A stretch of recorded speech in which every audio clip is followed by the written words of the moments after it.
Hey, what is up, everybody? This is Stevie Breach coming to you here with a review of NXT TAKEOVER Toronto. I will tell you that honestly, I have a lot of friends. Click Toronto basically took over the show tonight. I don't know what to do. Call them their gimmick names or call them their real names. Ravi, Justin, Big Nash, Griff, tons of people out at this show in Toronto. This is a destination weekend for WWE fans, with this being SummerSlam. Or no, I apologize. Survivor Series weekend. Goldberg versus Brock. Everything was kicked off this weekend by this NXT show. And I will tell you that five matches, 2.5 hours. I thought this was a damn good night of wrestling. Not a bad match on the card. I think that every single person delivered in one way or another and really added to the show, really making it a real big deal. I honestly, at first, was very surprised that Bobby Roode kicked off the show with Ty Dillinger. Very good match, and it just sort of set a pace for the show that just kept on building on it. Even the match that, if I had to pick something, saying that it was I don't know what to call it, the worst match of the night, or just not the most fun match, would be the Authors of Pain going up against TM61. That was a really good match as well. The one thing that I think everyone's going to remember more than anything else will be Samoa Joe defeating Shinsuke Nakamura. This will be Nakamura's first loss in NXT. I will say that I thought that this was going to be a big match that was built up around a rematch of Samoa Joe trying to come back and get his championship back in NXT. A lot like with anytime loses the title in NXT. Doesn't matter if it's a woman's title or if it's the tag team title or the NXT championship. Anytime anybody loses on one of the NXT takeovers, it's immediately, this guy's going to Raw, this guy's going to SmackDown, he's getting promoted to the main roster.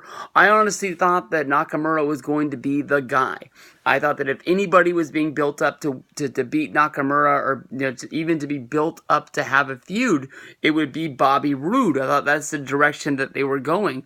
Nowhere in my mind did I think that Samoa Joe would defeat Nakamura, but he basically came out and he said he wanted his championship back, and that's what he went out and he did tonight. He, stepped up to the plate.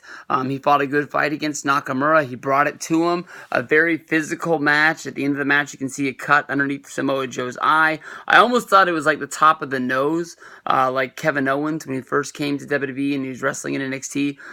He, in his debut match, kept getting busted open above his nose. Well, he got busted open in the first match, and then it was almost like in every match for a while before he got it fixed. He just kept on having the same problem over and over and over again. I don't know if it's because he wrestled consecutively, seeing how they probably had a takeover special, and then they had the NXT tapings the next night, and he filmed a few matches there, and then he didn't have time to actually go to a doctor and have them look at it, or either just time heals all wounds kind of thing. But I was very surprised. Nakamura and Joe, very physical match. Lots of kicks by Nakamura to the legs of Samoa Joe. You can actually see welts on his leg at the end of it. Very physical match. Samoa Joe kicking Nakamura in the balls, and then setting him up for a big slam on top of the steel steps, then throwing him up into the ring for a muscle buster in the 1, 2, 3. Very surprised. The NXT fans there in Toronto were very surprised as well. You can see that they had the Undertaker face, like when Undertaker lost to Brock Lesnar at WrestleMania 30. I grabbed this beanie, not even thinking about that. But everybody was shocked. I don't think anybody thought Nakamura was going to lose for a long time. Like I said, I was thinking Joe, with this being a Survivor Series weekend, would show up on Raw or SmackDown. I don't know if SmackDown's in Toronto or not, but I especially was thinking that he would show up on Raw. And join the main roster. But then again, maybe Nakamura's getting the bump up as well. I don't think we'll see him at Survivor Series, but maybe he'll be on Raw, maybe he'll be on SmackDown, maybe he'll be some fresh blood. Definitely one of the only things really clicking for Raw right now is Goldberg, and we know that more than likely he's not going to be there on Monday unless it's just a wave to the fans and say goodbye. The match of the night had to have been Joe versus Nakamura. The opener was really good as well. Bobby Roode coming out to a choir, singing the glorious theme song. If they're going to do this for the opening match of NXT TakeOver Toronto, what are they going to do for Bobby Roode when he finally makes the main event? And he is in the main event of one of these NXT TakeOver shows. That there is no limit. I think that there is no expense. They're going to pull out at all stops. And I really think that Roode is up for some big things. But I think that definitely he will be at least challenging, if not winning, the NXT title before he departs NXT. Him and Ty Dillinger had a very good match. Ty Dillinger earned a lot of respect. He's a guy who doesn't get a lot of wins in WWE, but always wrestles a lot of really good matches.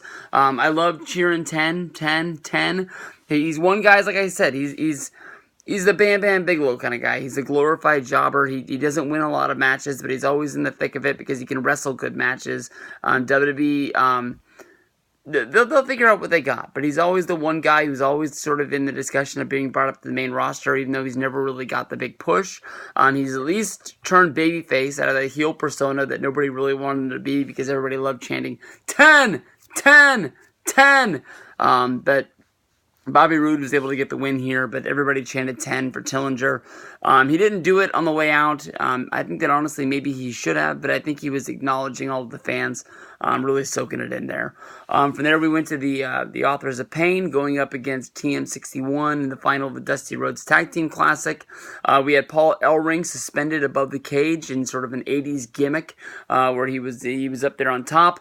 Midway through the match, he dropped down a steel chain, which one of the guys picked up. I'll be honest with you. I guess right when about the Dusty Rhodes Classic was about to kick off is when I sort of lost track of NXT. I was doing really good, watching it almost every week, if not every other week, and I don't think I've watched it since it came up. I saw the debut of the Authors of Pain. That was about the time when Gable and Jordan were leaving. And TM61, I knew who they are, but I can't tell you that I've honestly seen them wrestle a lot of matches. Definitely don't know any of these guys' names. I haven't got used to any of them yet, but at least I can say that I knew who Paul Ellering was when he came walking out on the NXT TakeOver special. But they had a good match.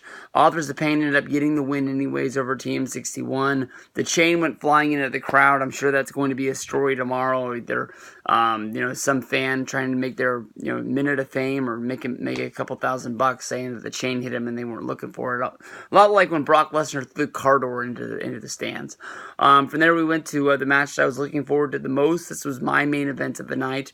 Hashtag DIY, do it yourself. Johnny Gargano and Tommaso Ciampa going up against the Revival.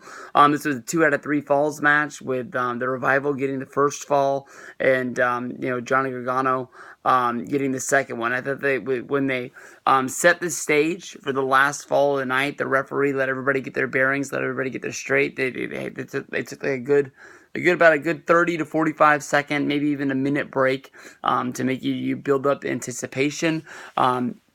A time in there when it looked like the Revival was going to be able to cheat themselves and able to get the victory, with I believe Dawson rolling him up and grabbing a handful of tights.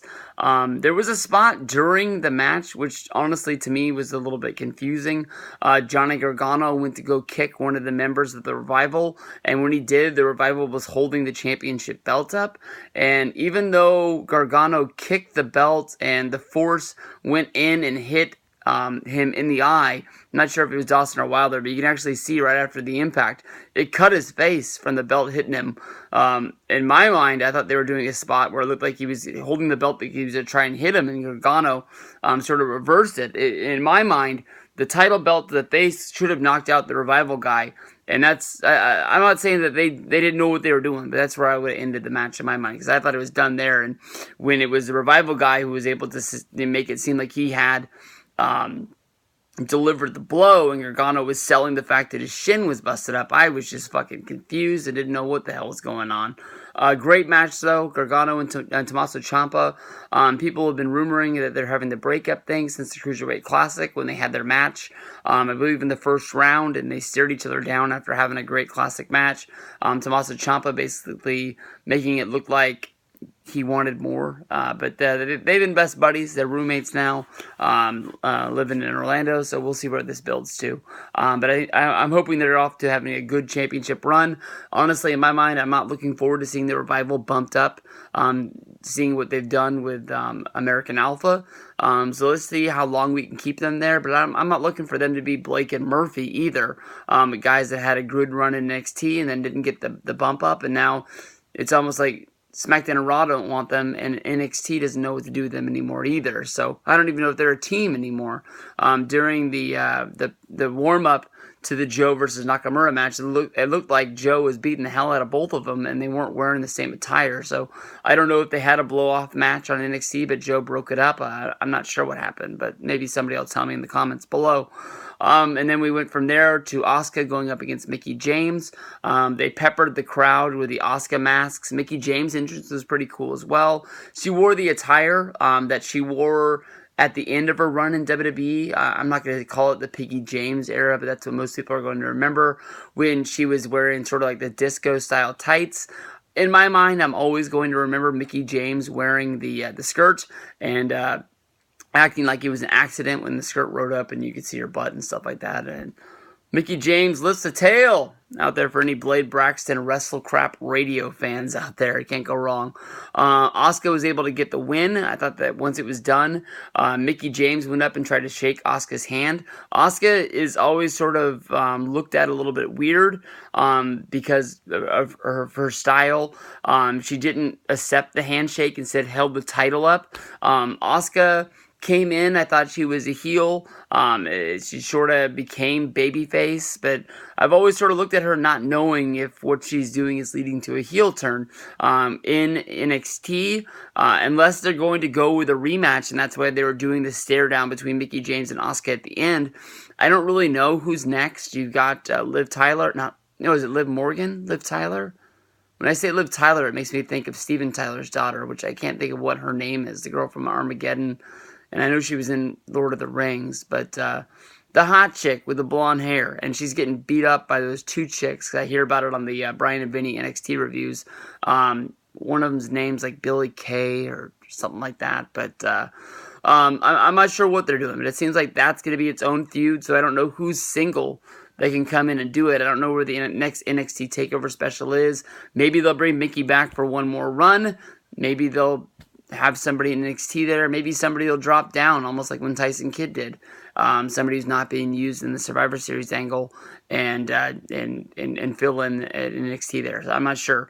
But when Bayley went up, the women's division had a huge hole in it, and that's why Mickie James was there in the first place. So we'll see what they do, but this was a great night. NXT blew the house off, and I'm sure everybody that I knew that was there and anybody else that was there, I'm sure they had a fun night and they got their money's worth. So peace out. See you guys down the road. Survivor Series tomorrow.